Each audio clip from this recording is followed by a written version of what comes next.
Mari kita mempersiapkan hati kita untuk menyambut kebenaran firman Tuhan di dalam hidup kita. Kita berdoa. Bapa kami yang di sorga, kami mengucap syukur kepada Tuhan buat anugerah Allah yang besar dalam kehidupan setiap kami. Hari ini Tuhan kami boleh berada di rumah Tuhan beribadah kepadamu. Sebagai tanda rasa syukur dan sukacita kami akan pertolongan-Mu dalam hidup kami. Kami sudah memuji Engkau ya Tuhan. Saatnya kami akan duduk diam di kaki-Mu.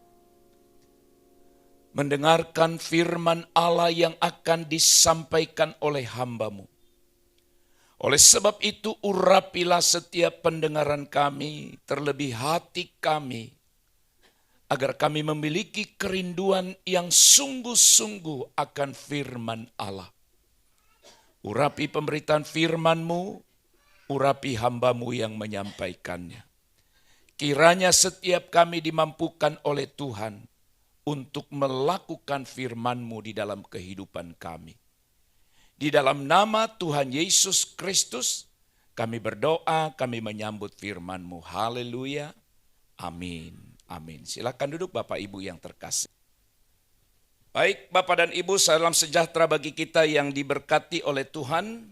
Firman Tuhan pada pagi hari ini berjudul berkat bagi orang jujur. Salah satu karakter dari murid Kristus yang dituntut daripada kita adalah jujur. Hidup yang jujur. Dan kalau seseorang itu menurut Alkitab hidup dalam kejujuran, maka Allah akan memberkati dia.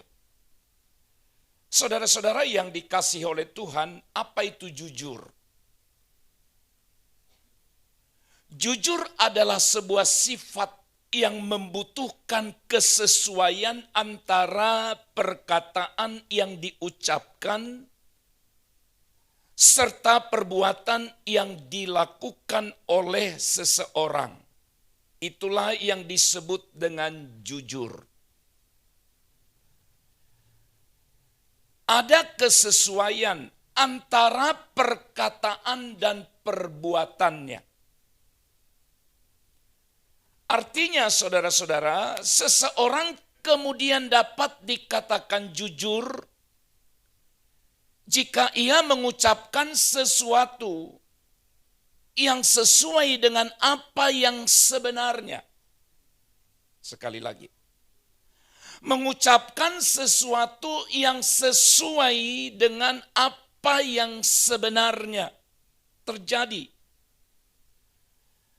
Dan disertai dengan tindakan yang seharusnya. Itulah jujur atau sifat jujur. Itulah sebabnya saudara-saudara dalam Matius pasal yang ke-5 ayat 37. Firman Tuhan berkata demikian. Tetapi hendaknya perkataanmu demikian. Jika ia, katakan ia. Jika tidak, katakan tidak. Karena semua yang di luar itu datangnya dari si jahat. Jika ia, katakan ia. Jika tidak, katakan tidak. Karena semua yang di luar itu datangnya dari si jahat. Saudara-saudara, kita akan mempelajari atau akan menyimak dan melihat dari kitab Amsal. Karena kitab Amsal mengajar kita banyak prinsip kehidupan yang berkenan kepada Allah. Dan salah satu adalah hidup jujur. Saya sangat merindukan saudara boleh membaca kitab Amsal secara keseluruhan. Kalau kita belajar atau membaca kitab Amsal, semua gerak-gerik hidup manusia diatur dengan sangat baik. Apa yang pantas, apa yang seharusnya, dan apa yang tidak boleh dilakukan dalam kehidupan keseharian kita. Kitab Amsal memberi jawaban. Saudara-saudara, apa berkat yang akan diterima oleh orang yang jujur?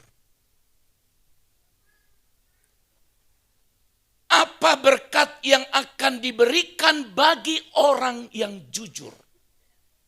Yang pertama, Bapak Ibu Saudara sekalian, Amsal pasal 11 ayat 3. Firman Tuhan berkata, orang yang jujur dipimpin oleh ketulusannya. Tetapi pengkhianat dirusak oleh kecurangannya. Berkat yang akan diterima oleh orang jujur, saudara-saudara, adalah hidupnya dipimpin oleh ketulusannya. Hidupnya dipimpin oleh ketulusannya. Ketulusan orang jujur akan menuntunnya dalam melakukan kewajibannya dan dalam mengerjakan keselamatannya. Tulus itu artinya dia lakukan segala sesuatu dari kemurnian hatinya, dari ketulusan hatinya. Itu namanya tulus. Jadi saudara-saudara, kalau orang itu hidup dalam kejujuran, maka ketulusannya itulah yang akan menuntun dia untuk melakukan apa yang menjadi kewajibannya, dan ketulusannya itulah juga yang akan menuntun dia mengerjakan keselamatannya. Kemudian saudara-saudara, pegangan atau prinsip hidupnya tetap, itu orang yang tulus. Pegangan atau prinsip hidupnya tetap, tidak berubah-ubah. Peraturan yang diyakininya pun pasti. Oleh karena itu Alkitab berkata jalannya pun rata. Orang yang tulus tidak semudah berkata dan tidak semudah itu juga untuk berubah. Orang yang jujur itu, saudara-saudara, atau orang yang tulus itu, dia memiliki pegangan atau prinsip hidup yang tetap. Itu tulus. Karena dia tidak akan melakukan segala sesuatu yang bertentangan dengan apa yang diyakininya sebagai sebuah kebenaran. Tidak akan melanggar apa yang dia tahu itu sebuah kebenaran. Tetapi dia akan tetap berpegang pada prinsip hidupnya. Seseorang itu akan menjadi kokoh. Itu oleh karena ketulusannya. Tujuan atau arah hidupnya adalah menjaga hati nurani yang tetap bersih. Itu orang yang tulus. Sekali lagi, tujuan dan arah hidupnya menjaga hati nuraninya supaya tetap bersih.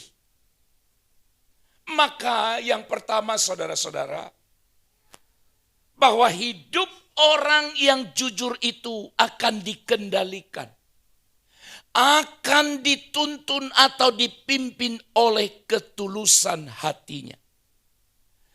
Dia akan berkata iya jika iya. Dia akan berkata tidak jika tidak. Karena dia sadar bahwa kebohongan berasal dari si jahat.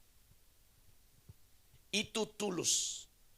Kalau ya, ya. Kalau tidak, tidak. Jadi kalau orang itu hidup dalam kejujuran, hidupnya dikendalikan oleh ketulusan hatinya. Itu berkat yang pertama. Dan kalau saudara baca Mazmur pasal 25 ayat 21, oke ya. Mazmur pasal 25 ayat 21, saudara sekalian. Di sana firman Tuhan menegaskan demikian. Ketulusan dan kejujuran akan mengawal manusia. Ketulusan dan kejujuran akan mengawal manusia. Jadi saudara-saudaraku yang dikasih oleh Tuhan, hidup jujur sebuah pergumulan panjang dalam hidup kita. Karakter murid Kristus dia tidak pelin-pelan. Tidak hari ini berkata seperti ini, besok berkata lain. Atau dia tidak akan memperkatakan sesuatu yang tidak ada dasar hukumnya. Tidak akan memperkatakan sesuatu yang tidak jelas apakah memang ini sebuah kebenaran atau tidak. Saudara-saudaraku yang dikasih oleh Tuhan. Berkat yang pertama, kalau saya dan saudara hidup dalam kejujuran, maka hidup kita akan dikendalikan, akan dituntun oleh ketulusan itu sendiri. Yang kedua, berkat bagi orang yang jujur, saudara-saudara, menurut Amsal 11 ayat 11. Berkat orang jujur memperkembangkan kota. Tetapi mulut orang fasik meruntuhkannya. Yang kedua, berkat yang akan mengalir bagi kehidupan seseorang atau seorang yang jujur menurut kitab Amsal. Hidupnya membangun bukan merusak. Dengan kata lain, hidupnya menjadi berkat, bukan menjadi kecurangan. Membangun dikatakan berkat orang jujur memperkembangkan kota. Memperkembangkan atau sama dengan membangun. Memperkembangkan itu sama dengan hidupnya berguna, berdampak, menjadi berkat. Itulah orang yang jujur. Bagi orang yang jujur dinyatakan sebagai pribadi yang membangun atau istilah lain disebut konstruktif. Sedangkan sebaliknya orang yang fasik itu merusak. Oke ya Bapak Ibu, saya ulang kalimat ini. Orang yang jujur menurut ayat ini dinyatakan sebagai pribadi yang membangun. Pribadi yang memberi semangat, pribadi yang menggairahkan, pribadi yang mendorong supaya orang lain maju. Bukan sebaliknya seperti orang fasik merusak, melemahkan, bahkan menghancurkan. Saudara-saudaraku yang dikasih oleh Tuhan, gambaran Amsal atau gambaran penulis kitab Amsal ini menyatakan bahwa orang jujur itu seperti kota yang terus berkembang karena peran sertanya dalam pemikiran dan tindakan nyata. Jadi perbuatannya, pemikirannya selalu menghasilkan hal-hal yang baik dan berguna. Sementara orang fasik hanya bisa menertawakan, hanya bisa melemahkan, hanya bisa mengkritik dengan mulutnya. Jadi saudara-saudaraku yang dikasih oleh Tuhan, ini prinsip kebenaran Alkitab. Bahwa orang jujur itu hidupnya membangun. Hidupnya menjadi berkat. Hidupnya menguatkan orang yang lemah. Hidupnya memperkatakan kebenaran. Saudara-saudara, oleh sebab itu, Mari kita bersama-sama memilih sebuah jalan hidup yang berguna atau bermanfaat.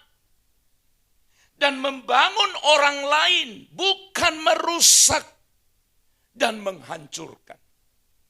Saudara-saudara, renungkan baik-baik. Apakah lewat kata-kata kita atau perbuatan kita, orang makin sungguh-sungguh dekat pada Tuhan atau sebaliknya makin lemah, makin jauh? Sekali lagi perlu direnungkan oleh setiap kita.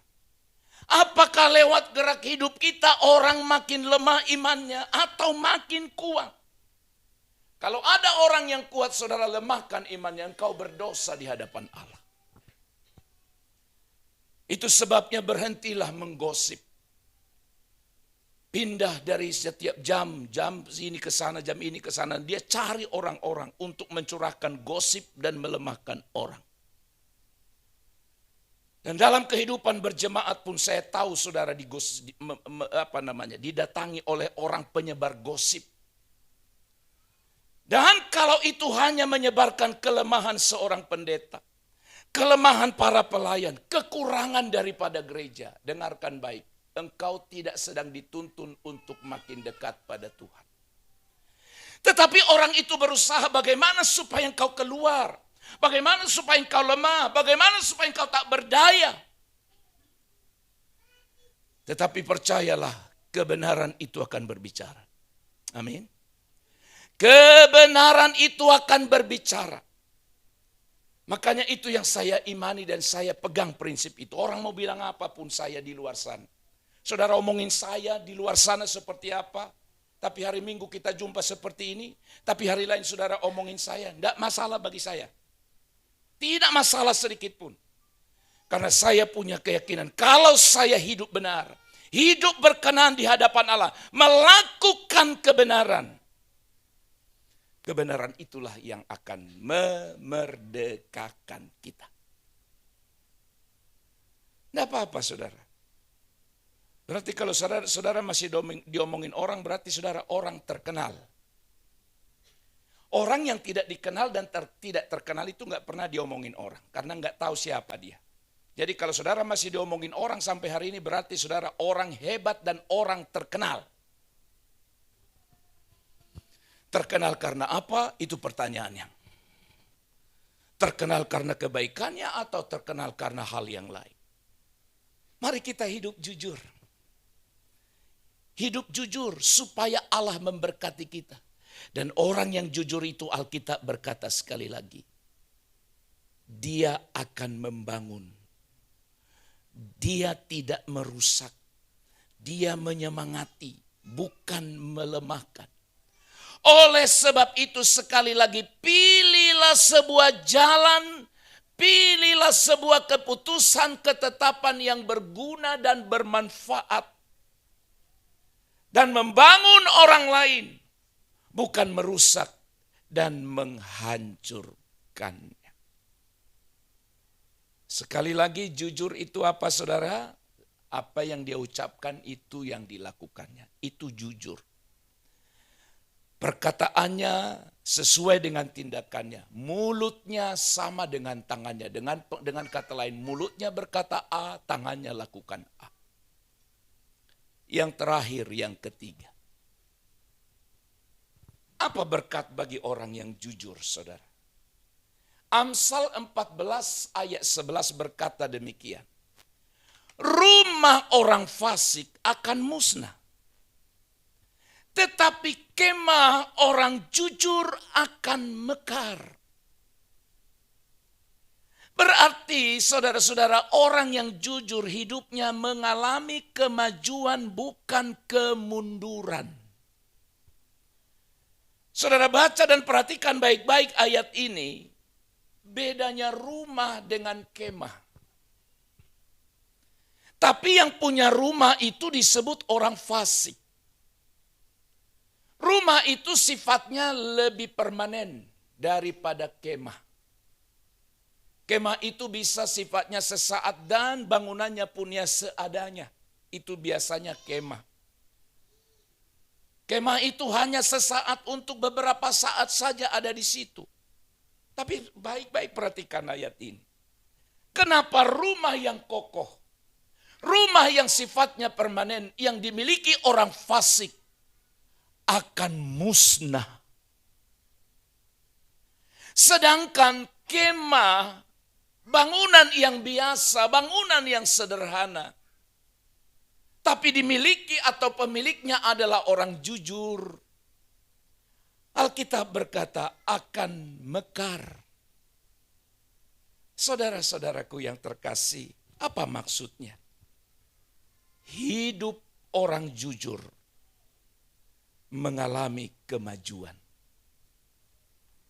Hari-harimu, perjalanan hidupmu makin hari makin baik.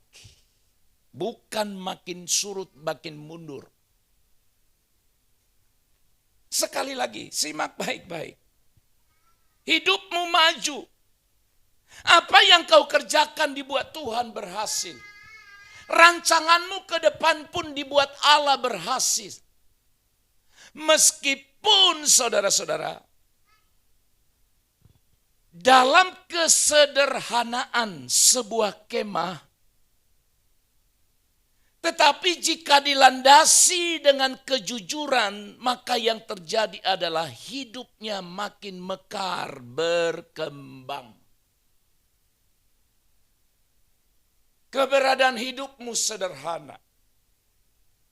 Tapi yang kau jujur, maka engkau akan mekar, berkembang, akan maju. Miliki prinsip ini pagi ini. Jangan terlalu cepat saudara menjadi lemah ketika mendengar orang ngomongin saudara hal-hal yang kurang baik. Jangan langsung tak berdaya. Kenapa saudara? Yesus saja yang sangat sempurna itu. Yesus saja yang sangat sempurna. Tanpa cacat dan celah. Diomongin orang. Dicaci maki, difitnah orang. Tapi Yesus tidak pernah melawan. Yesus tidak pernah menghajar mereka dengan omongan yang lain. Santai saja. Bahkan sampai di kayu salib dia diam saja. Tapi pada akhirnya orang-orang itu berkata, benar bahwa dia sesungguhnya adalah anak Allah. Lama bahkan setelah mau matinya Yesus, akhirnya orang berkata, benar dia adalah anak Allah. Ingat proses penyaliban. Ditonjok orang, diludahi orang, diomongin hal-hal yang kurang baik. Alkitab berkata Yesus diam. Seolah-olah dia tidak berdaya apa-apa sampai tergantung di kayu salib. Tapi setelah terjadi kegelapan dan gempa ketika Yesus berada di atas salib itu, orang yang memaki, orang yang menghujat itu baru berkata bahwa sesungguhnya dia benar anak Allah. Saudara, berjalanlah dalam kebenaran. Hidupmu akan dibawa Tuhan menuju kemajuan. Akan maju. Sekali lagi akan maju. Maju itu artinya berkembang mekar, artinya diberkati oleh Tuhan dalam segala perkara. Diberkati Tuhan dalam segala hal. Walaupun engkau sederhana seperti orang yang memiliki kemah. Tetapi karena orang-orang yang di dalamnya jujur, maka Tuhan membuat hidup mereka mekar dan berkembang. Sementara orang fasik meskipun mereka memiliki rumah yang mungkin saja dibangun dengan material yang lebih hebat, lebih baik tentunya dari kemah. Tetapi yang terjadi apa saudara? Kehancuran dan kemusnahan. Saudara, memang kita sedang hidup di satu situasi kehidupan yang tidak mudah, yang menuntut kita untuk berkata bohong, yang menuntut kita memperkatakan sesuatu yang salah, yang tidak benar. Tapi dengarkan baik, walaupun ini tidak mudah, ciri murid Kristus, karakter yang harus dimiliki oleh murid Kristus, dia hidup jujur. Di zaman sekarang orang berkata harus tipu-tipu dulu baru kita berhasil. Harus lakukan pelanggaran baru kita berhasil. Harus lakukan dosa baru kita diterima. Memang itulah tantangan besar. Karena kita sedang hidup di tengah-tengah godaan yang begitu besar. Tapi Alkitab tidak pernah memberikan kita semacam toleransi. Artinya begini, kalau hidupmu berat, kalau kau ada di tengah-tengah kumpulan yang berat, tidak apa-apalah. Kau langgar sedikit-sedikit firman, tidak apa-apa. Tidak ada kebenaran itu. Saudara-saudara, memang selalu ada konsekuensi. Mau hidup jujur, kita tidak dapat apa-apa.